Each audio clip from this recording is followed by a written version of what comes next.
Hello and welcome to the Daily Meal for Monday, the 7th of April 2025. In today's Meal News, we start off with some more post-match comments from Saturday's game.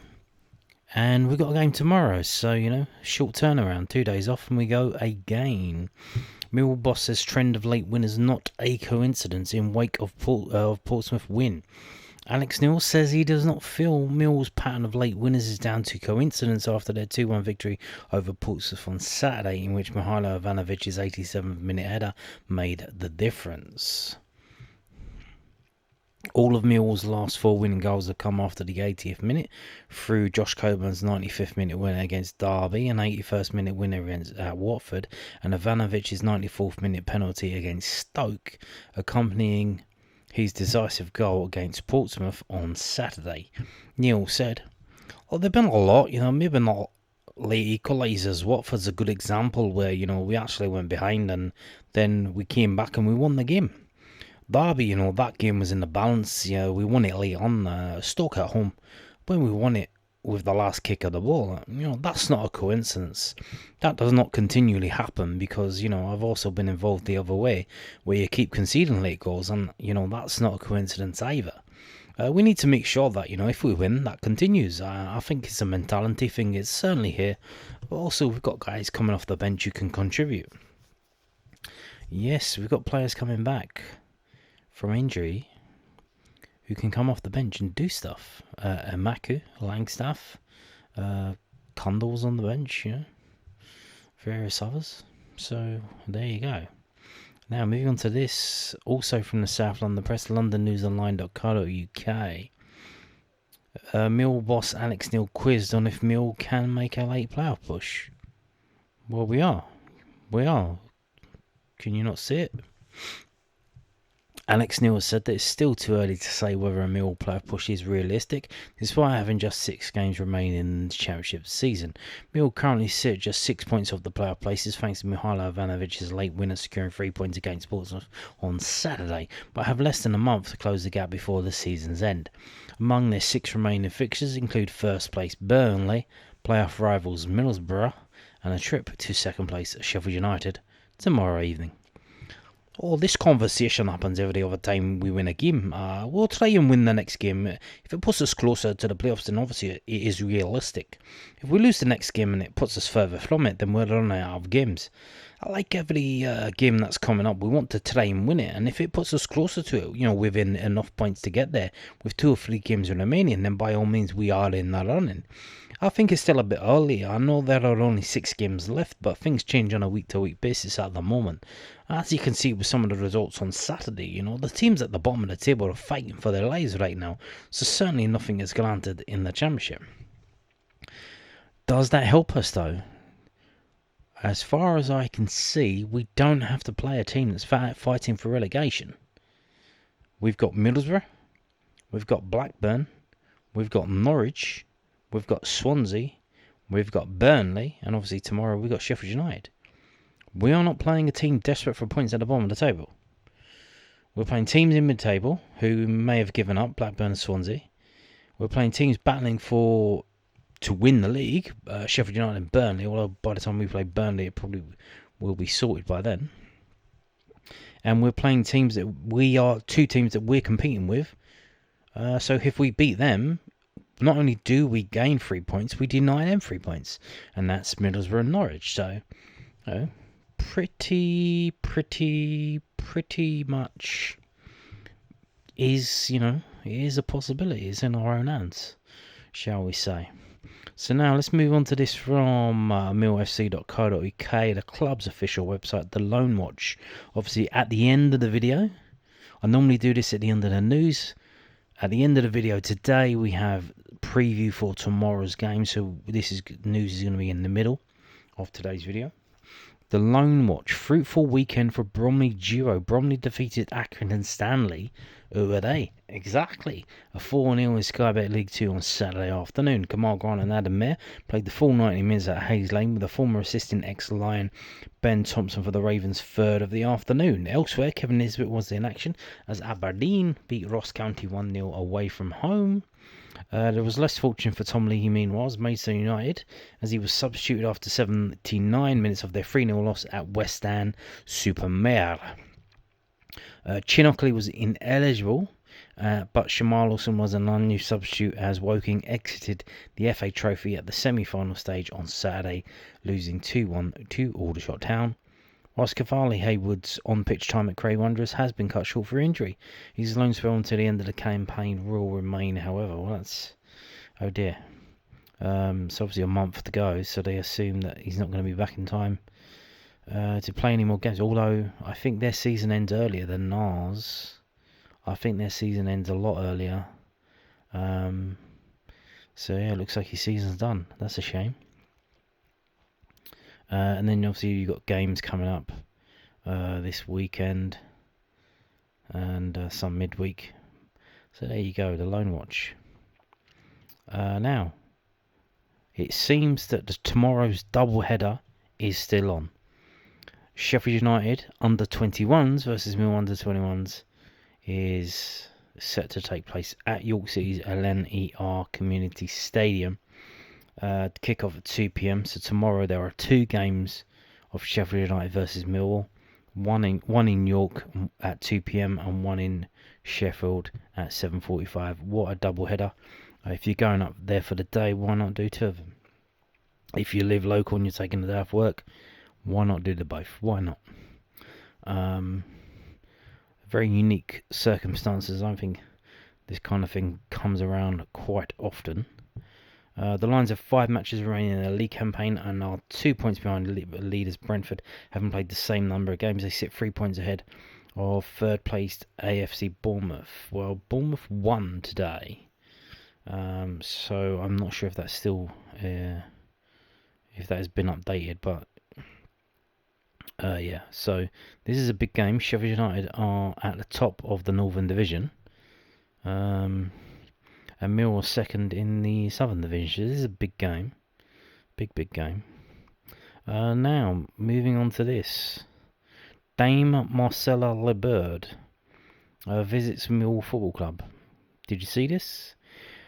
Millwall Football Club was delighted to host Governor General of St Kitts and Nevis, Excellency Dame Marcella Lebird, at the Den for Saturday's Sky Bet Championship fixture against Portsmouth, as part of an official visit to the United Kingdom to attend the investiture ceremony hosted by His Majesty King Charles III on 1st of April. The club was honoured to welcome Her Excellency during her stay and demonstrate some of the amazing work achieved in the local area alongside Millwall Community Trust.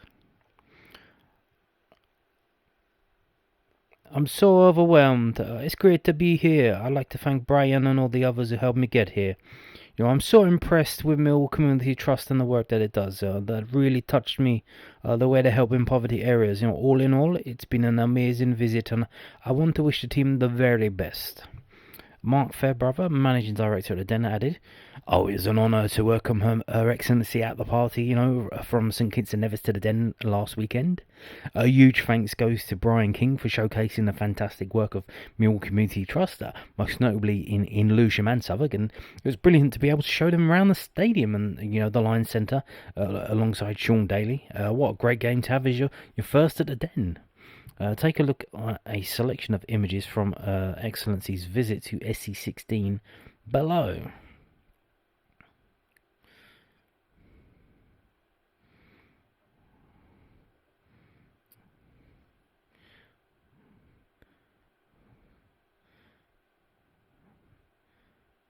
So there you go. Isn't that fantastic? Now, moving on to this. Mill Academy seeking host family. Millwall Football Club's academy is seeking a host family, just one. The role holders will provide permanent arrangement home-based accommodation for players aged between 16 and 18 during the 25-26 season. So for next season's under 18s. For full job description, see below. Closing date for applications Sunday the 27th of April 2025. So let's have a look. Hours of work Monday to Sunday. Well, that's a lot, isn't it?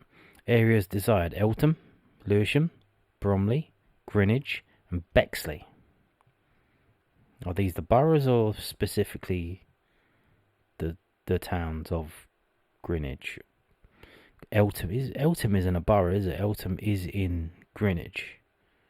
So yeah, is it Eltham? Obviously, if you didn't know, the under 18s train at Blackheath's rugby club's ground, or their training ground. I'm not sure which is in New Eltham. So I don't know whether they're saying, obviously, Lewisham. I imagine they mean Lewisham Borough, Bromley Borough, Greenwich Borough, and Bexley Borough. But Eltham itself, because that's closest. Mill FC Academy is continuing to grow every season, and we're currently recruiting for permanent arrangement home-based accommodation for our players aged 16 to 18 during the 25-26 season. The role includes, but is not limited to, host families are required to provide the following: homely accommodation during the season with access to public transport and local amenities desirable. Suitable bedroom space, bathroom facilities, 1 bedroom per player, clothes washing facilities, appropriate level of supervision and care, as well as being able to cope with young players' flexible schedule. Provide nutritional evening meals for the player. Continue communication with the designated safeguarding officer and player care officer.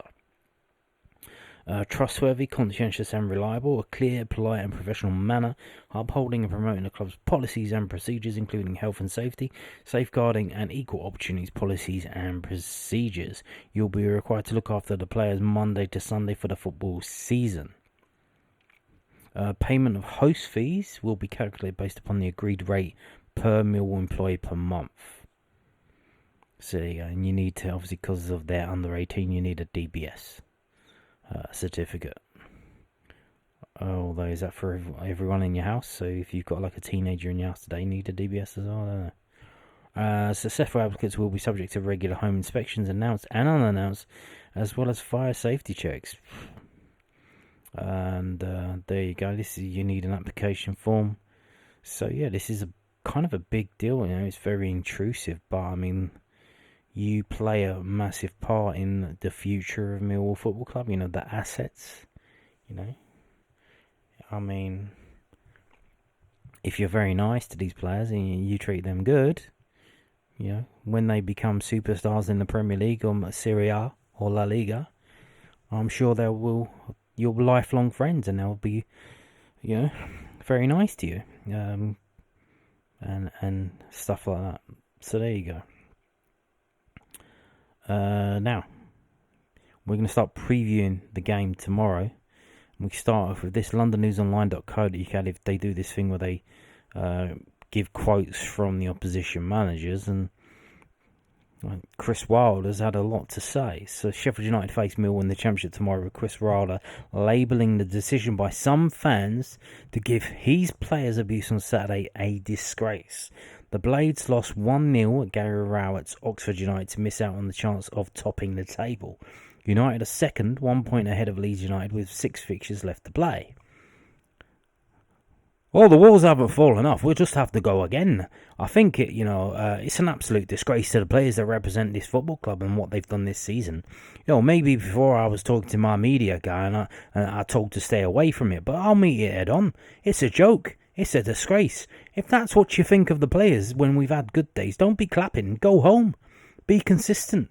I appreciate the support we've had away from home and how they've been outstanding at home. And we're going to need that because we're going to have to lift the players because they're disappointed about what happened on Saturday. We had a chance to break a club record that's lasted about 350 years. And we weren't good enough. Sometimes that's just how football is. If it was the group I inherited that turned it in who were miles off it, then I get it. But not this group. Don't do it to them and don't do it to me. We need to get back on it, I'm sure we will. No reaction to the players, when they came in really early on Sunday morning to assess and analyse, they had to feel a bit of pain watching it back. And Bramwell Lane, gives us a huge advantage, and a huge boost. It gives us a huge push and huge energy. And I know what I'd be doing if I was a supporter. I'd be getting right behind this team. If we hadn't had the 2 points deducted, then we would be top on 85 points going into the last 6 games. So he's very upset, Chris Wilder, about the fans. So I wonder how that... obviously, they won all these games. drawing. Obviously, Leeds stumbled, and they failed to take advantage of that. And it's kind of the fans are not too happy. But I mean, obviously, in the heat of the moment, of course they're not going to be happy. But we'll wait to see. So, if the fans are not happy, if an early goal tomorrow for us, I mean, not for them, for us, could make the fans absolutely ballistic, especially if they're seeing on their mobile devices about scores at other grounds, because Burnley, Leeds and Sheffield United are all playing on Tuesday, so that should be fun. So let's get into this from 11v11.com. It's the historical record of games between Sheffield United and Millwall at first team level. And early on, the first ever game, Sheffield United back in the day were a massive team. We lost 3-1 in 1895 in the FA Cup. And we didn't play them again until 1938 in League Division 2. We weren't even a Football League team at that time in 1895. So that is a long way away. And as you can see, if you're not blind, if you are blind, woof, woof, woof, woof, woof. I'm just speaking to your guide dog. Don't worry about it. But you can see in the first, 7 trips up to Sheffield United, starting in 1895 and going all the way to 1978, we did not win. The best result we got was in the 3rd of May, so that would have been at the end of the season, a 1-1 draw. Every other game, 6 of them, defeats. Ouch.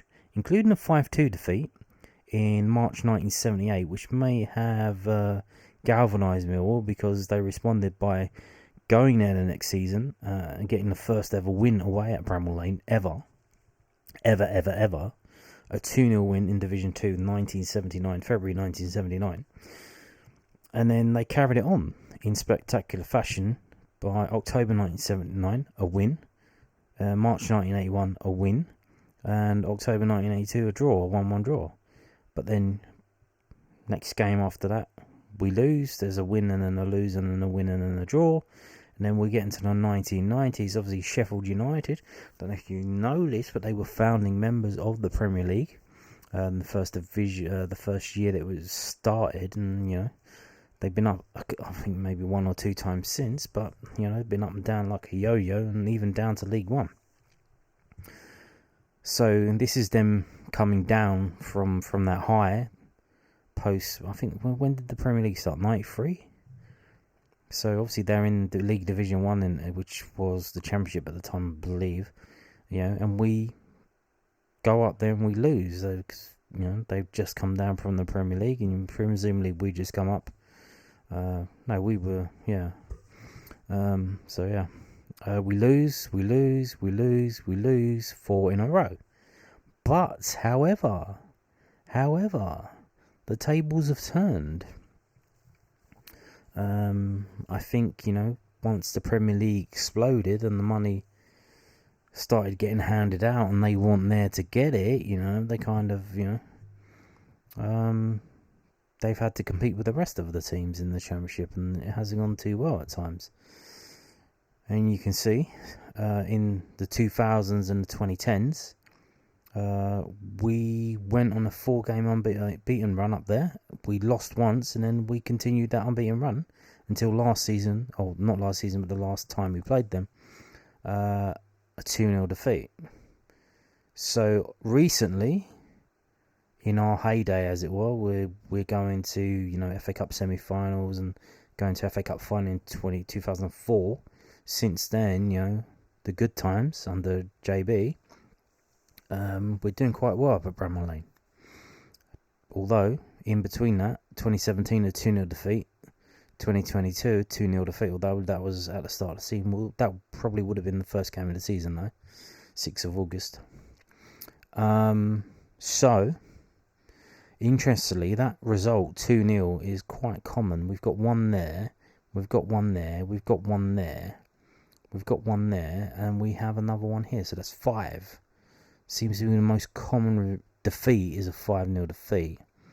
And in terms of winning the game, looks to be 2-1 because we've got one here, we've got one here, we've got one here, and that seems to be it. But so this is a game we can win.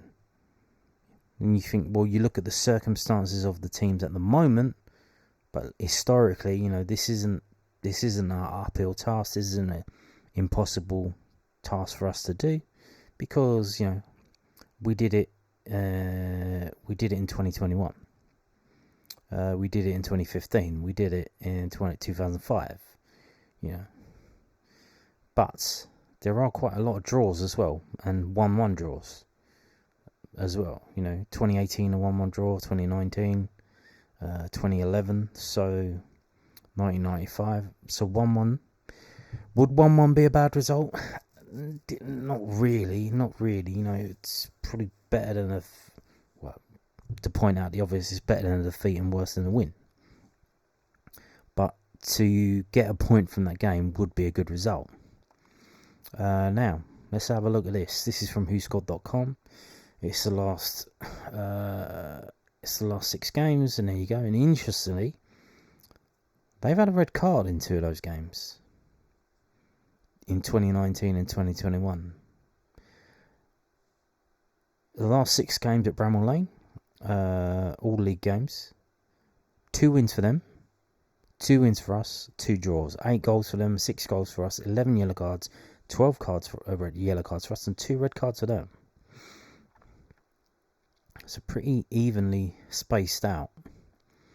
This is the standings as it is at the moment. If we can expand that, and you can see.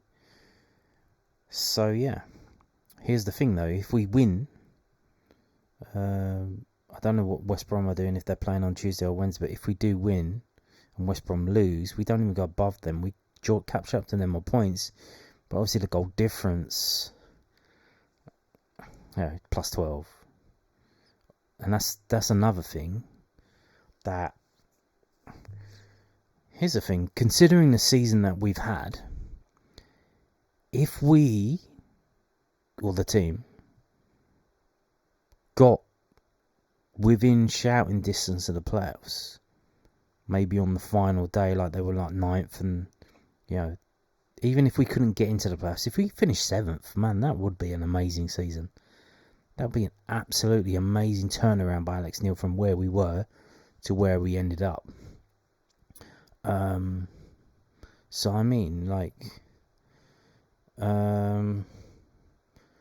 but again, you know, if we get enough points, but we lose out on goal difference, that's going to be disappointing. But again, what a turnaround, what a season. There's sometimes at the point of this season, you genuinely feared that we were going to get relegated. Like, you genuinely believed that was a possibility, and now we're looking at playoffs with 6 games to go.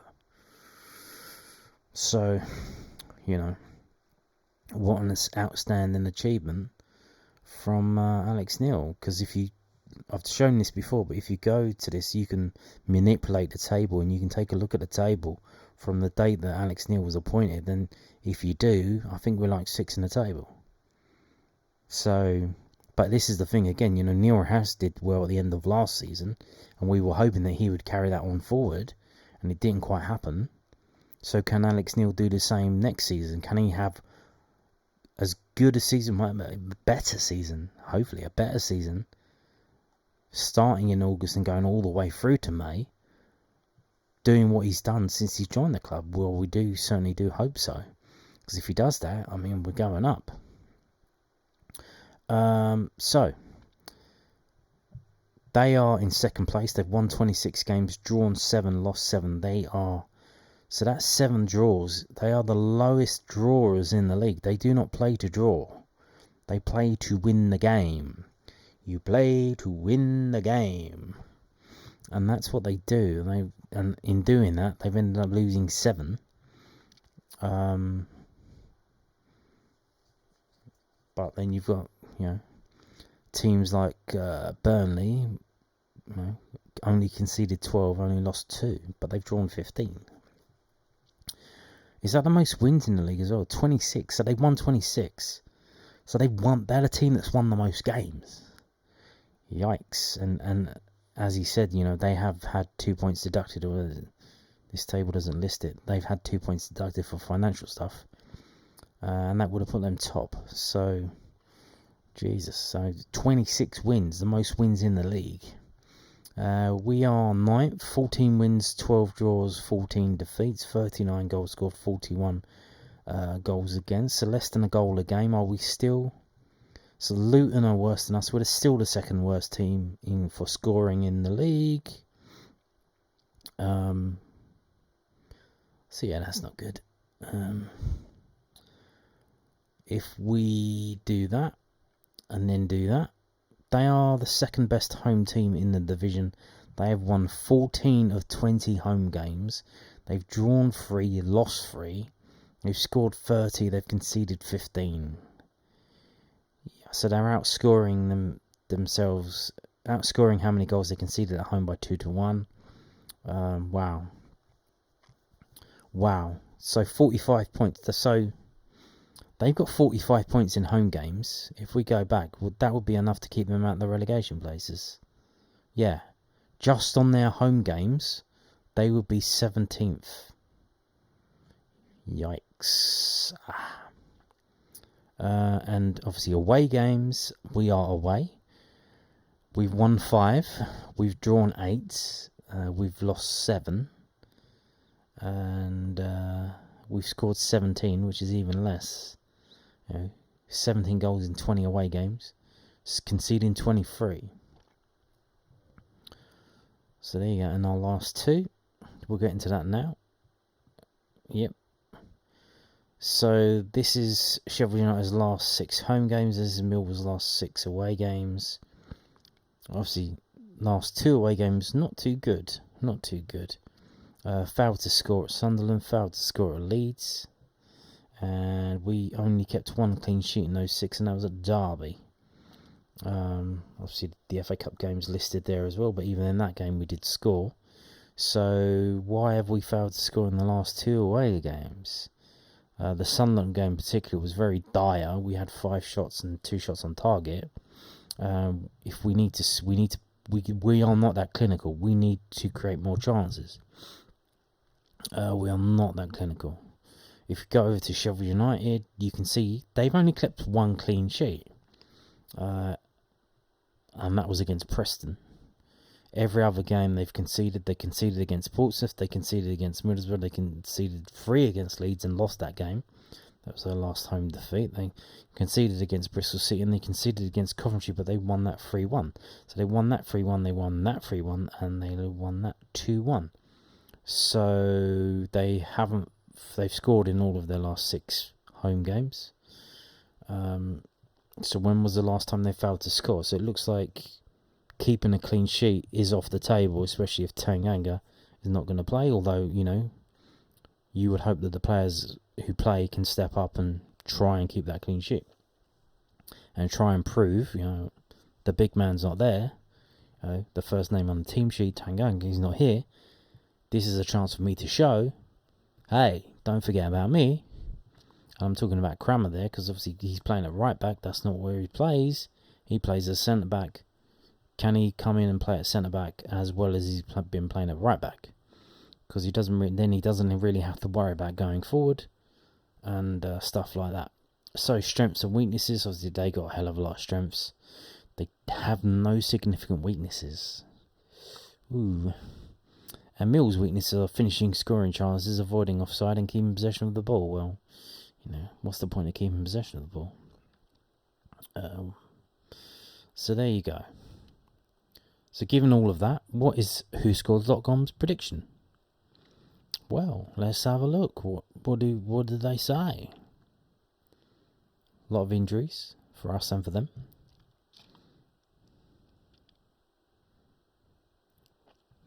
Sheffield United had an opportunity to move 4 points clear of Leeds on Saturday, but the Blades were on the receiving end of one of the shock results of the year, losing 1-0 to Oxford United on the road. Chris Wilder's side have taken 7 points from their last 3 home league games and will expect to bounce back in style.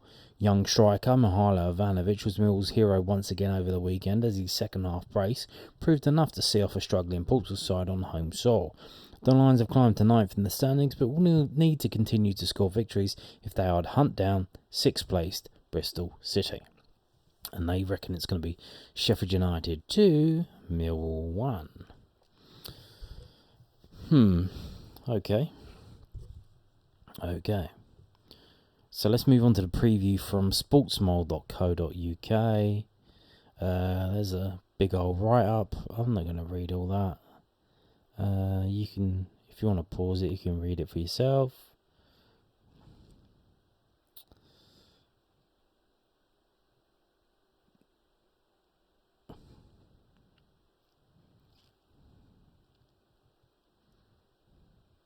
So, we say Sheffield United 1, Millwall 0.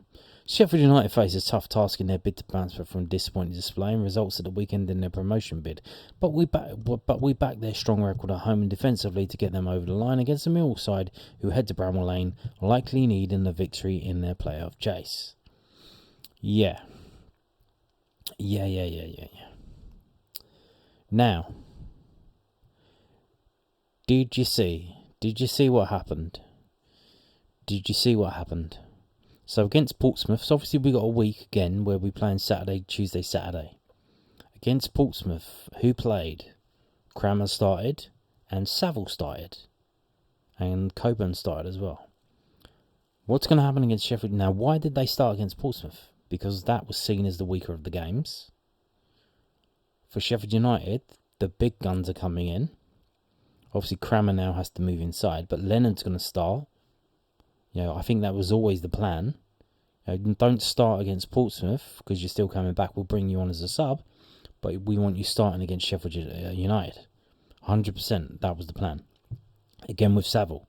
Okay, Saville, you come in for the Portsmouth game, and then I think Billy Mitchell, bring him in for Sheffield United because he's playing better than Saville. That was always the plan. We'll see who else they change. Will they still pick two up front? I'm not sure about that. Who did they drop? Obviously, Ivanovic scored 2, but who's he playing with then if he's not linking up? Maybe they drop Coburn into a number 10 role. Don't know. Maybe they drop them both, so they have you to have 2 number 9s.